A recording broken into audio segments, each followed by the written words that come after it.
সংবাদে আপনাকে স্বাগতম। শুরুতেই সংবাদ শিরোনাম, এরপর বিস্তারিত। হরমুজে সমঝোতার আশা, পারমাণবিক চুক্তির কি হবে?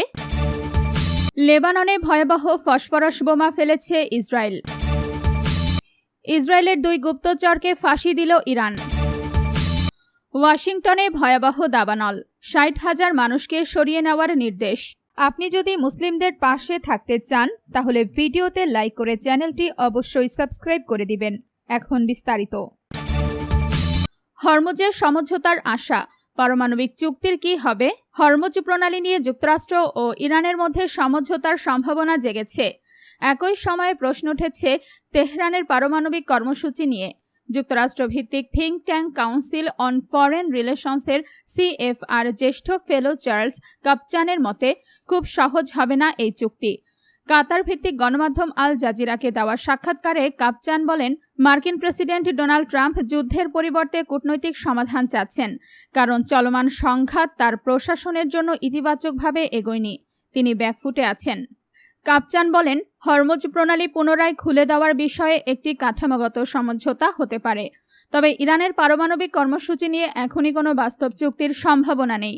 তার মতে যুদ্ধের পর হরমুজ প্রণালীর পরিস্থিতিও আগের মতো থাকবে না, কারণ ইরান এই জলপথকে নিজের গুরুত্বপূর্ণ কৌশলগত হাতিয়ার হিসেবে উপলব্ধি করেছে।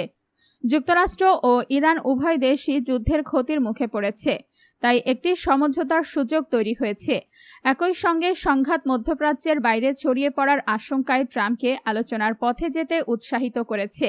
কাপচান বলেন, গত 1 সপ্তাহে কুয়েত ও জর্ডানে মার্কিন ঘাঁটিতে ইরানের হামলা, বাব এল মানদেব প্রণালীতে হুতিদের অভিযান, মিশরে মার্কিন LNG জাহাজে হামলা, যুক্তরাষ্ট্রের মিনেসোটায় ইরানি সাইবার হামলা এবং কাস্পিয়ান সাগরে একটি বাণিজ্যিক জাহাজে হামলার মতো ঘটনাগুলো পরিস্থিতিকে আরও উদ্বেগজনক করে তুলেছে। তার মতে আরও বড় ধরনের বিপর্যয় এড়াতেই সংশ্লিষ্ট পক্ষগুলো এখন দ্রুত সংঘাত থামানোর চেষ্টা করছে। বিশেষ করে সৌদি আরব এই অঞ্চলে আর যুদ্ধ চাচ্ছে না। লেবাননে ভয়াবহ ফসফরাস বোমা ফেলেছে ইসরায়েল। দক্ষিণ লেবাননের কয়েকটি এলাকায় ইসরায়েলি সেনাবাহিনী ফসফরাস বোমা নিক্ষেপ করেছে। লেবাননের সরকারি সংবাদ সংস্থা ন্যাশনাল নিউজ এজেন্সি NNA এই তথ্য জানিয়েছে। প্রতিবেদনে বলা হয়েছে, নাবাতিয়েহ গভর্নরেটের ইয়ারুন ও আরনুন শহর এবং বিন্তু জুবাইল এলাকায় জলপাই ও পাইন গাছের বাগান লক্ষ্য করে এসব বোমা ফেলা হয়। এতে বড় ধরনের অগ্নিকাণ্ডের সৃষ্টি হয়েছে বলে জানানো হয়েছে।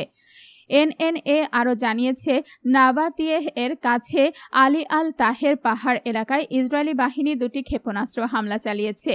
এছাড়া টায়ার শহরের বাইত আল সাইয়াদ এলাকায় একটি ইসরায়েলি ড্রোন থেকে একটি স্ট্যান গ্রেনেড ফেলা হয়েছে বলেও দাবি করা হয়েছে। আপনি যদি মুসলিমদের পাশে থাকতে চান তাহলে ভিডিওতে লাইক করে চ্যানেলটি অবশ্যই সাবস্ক্রাইব করে দিবেন। ইসরায়েলের 2 গুপ্তচরকে ফাঁসি দিল ইরান। ইসরায়েলের গোয়েন্দা সংস্থা মোসাদের হয়ে গুপ্তচর বৃত্তির অভিযোগে 2 ব্যক্তির মৃত্যুদণ্ড কার্যকর করেছে ইরান। সোমবার 3 আগস্ট ভোরে দেশটির সর্বোচ্চ আদালত তাদের মৃত্যুদণ্ড বহাল রাখার পর এই রায় কার্যকর করা হয়। খবর বার্তা সংস্থা মেহেরের। ইরানের বিচার বিভাগ জানিয়েছে, মৃত্যুদণ্ডপ্রাপ্ত 2 ব্যক্তি হলেন ওমিদ বেহজাদ ও পরিয়া সাফভাত। কর্তৃপক্ষের দাবি, যুক্তরাষ্ট্র ও ইসরায়েলের সামরিক হামলার সময় মোসাদ বিভিন্ন সরাসরি ও পরোক্ষ যোগাযোগের মাধ্যমে ইরানের ভেতরে গুপ্তচর নিয়োগের চেষ্টা করেছিল।